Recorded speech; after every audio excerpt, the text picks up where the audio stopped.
Hi friends, welcome to our channel. Vinayaka Chavithi మరుసటి రోజు ఈరోజు ఈవినింగ్ బ్లాగ్ అనమాట. చూడండి, బోల్డ్ అని బట్టలు ఎక్కడ పట్టినా ఈవినింగ్ 6 అవుతుంది టైము. ఇప్పటికీ వాష్ చేస్తూనే ఉన్న బట్టలు ఏంటంటే ఈ మధ్య ఒక్కొక్క చినుకో కంటిన్యూగా వర్షం పడతా ఉండేసరికి బట్టలు అనేవి అస్సలు ఆరలేదు. ఇంకా ఇంట్లో ఫెస్టివల్ అయ్యేసరికి 2-3 జతలు ఎక్స్ట్రానే పడతాయి.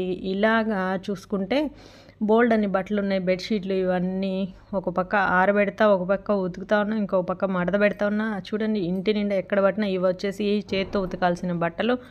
వీటిని అయితే సపరేట్గా ఒక టబ్లో ఉంచాను, ఎందుకంటే లాండ్రీ బాస్కెట్ కూడా సరిపోలేదు. చూడండి, ఉతుకుతా ఉన్నా, ఒక పక్క తిరుగుతూ ఉన్నాయి మిషన్లో, ఇంకా నానబెట్టుకొని ఉన్నాయి. వీటిని చూస్తేనే నాకైతే చిరాకు అనిపిస్తుంది. అస్సలు పని అయితే అవ్వట్లేదు ఇలా ఉంటే. ఇకపోతే వంటగదిలోకి వస్తే గిన్నెలు మొత్తం కడిగేసాను ఈవినింగ్. ఇంకా నిమ్మకాయలు తెప్పించాను స్వామివారి ప్రసాదం కోసం. ఈరోజు పులిహోర చేద్దాం అనుకుంటున్నాను. ఇంకా కాఫీ తాగుదామని చెప్పి పాలు అయితే వేడి చేస్తున్నాను. ఇక బెడ్రూమ్లోకి వస్తే చూడండి, ఇవి ఆఫ్టర్నూన్ మడత పెట్టిన బట్టలు. ఎటు చూసిన బట్టలేరా బాబోయ్, బోల్డ్ అన్ని బట్టలు. చిరాగ్గా ఉంది ఇల్లంతా. ఇక ఫ్రెష్ అయ్యి వచ్చేసి ఇక ప్రసాదం అయితే చేద్దాము. ఇక్కడ ఇటువైపు అయితే పాలు వేడి చేస్తున్నాను. ఈ పాలు రేపు పొద్దున స్వామివారికి దద్దోజనం చేద్దామని చెప్పి ఇప్పుడే పాలు వేడి చేస్తున్నాను. ఇంకా ఇంకొక వైపు రైస్ పెట్టాను పులిహోర కోసం.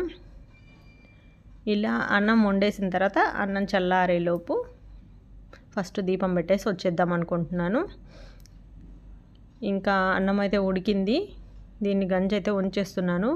ఎంత తక్కువ అన్నమైనా నేను గంజి వంచడమే నాకు అలవాటు. ఎందుకంటే వాటర్ అంతే ఉంచేసి ఇగర పెట్టేస్తే ఏంటంటే గంజి వంచినంత పర్ఫెక్ట్గా అయితే మనకి పొడి పొడిగా ఉండదని నాకు అనిపిస్తుంది. నేను అందుకే చూడండి, ఎంత తక్కువ అన్నమైనా సరే గంజి అయితే ఉంచుతాను. ఇక్కడ ఎంత గ్లాస్ కన్నా ఇంకా కొంచెం తక్కువ వేశాను. ఇప్పుడు ఇంకో పులిహోరకు కావాల్సిన పోపు పెట్టేస్తూ ఉన్నాను. ఆయిల్ వేసేసి, ఇంక అందరికీ తెలిసిందే కదా, పచ్చిమిర్చి. రైస్ తక్కువ ఉందని చెప్పి ఇందులో ఎక్కువ పప్పులు అయితే ఎక్కువ వేయలేదు. ఎందుకంటే చూస్తే రైస్ మొత్తం పప్పులు మిరపకాయలే కనిపిస్తాయి. అందుకని ఒక పచ్చిమిర్చి వేశాను. ఎండుమిర్చి కూడా వేయలేదు. కొంచెం ఎక్కువ చేసుకునేటప్పుడు ఎండుమిర్చి అన్నీ వేస్తాను. ఇక పచ్చెనపప్పు వేరుశనగపప్పు కొంచెం వేసాను. నార్మల్గా అయితే ఇంక మినపప్పు కూడా వేసేదాన్ని. చెప్పాను కదా, రైస్ తక్కువ ఉంది, ఇంకా మొత్తం పప్పులే తగులుతాయి రైస్ కన్నా అని చెప్పి ఇలా దీనికి ఎంత అవసరమో అంతే వేసేసి స్పీడ్గా అయితే పులిహోర అయితే చేసేస్తున్నాను. కొంచెం చేసినా టేస్ట్గా చేయాలని చెప్పి నాకు అనిపిస్తుంది. అందుకని ఏది తగ్గకుండా వేసాను. వేయడానికైతే ఇప్పుడు ఇవన్నీ ఇందులో కలిపేద్దాము. ఇలా మంచిగా బాగా కలిపేసుకొని, ఉప్పు కూడా ఆల్రెడీ వేసేసింది, నిమ్మరసం, ఉప్పు అన్నంలో కలిపేసి ఉన్నాయి. ఇక మనం పోపు పెట్టినవన్నీ ఇందులో కలిపేసాక అందరికీ తెలిసిన ప్రాసెసే. బౌల్లో తీసేసుకొని దేవుడికి పెట్టేసిన తర్వాత కింద సెల్లార్లో అయితే వినాయకుడి విగ్రహం పెట్టుంది. పూజకి టైం అయిపోతుంది. ఎలాగో నాకు ఇది అయిపోయేసరికి అక్కడ పూజ కూడా స్టార్ట్ చేసేస్తారు. 7:30కి అలా స్టార్ట్ చేస్తామన్నారు.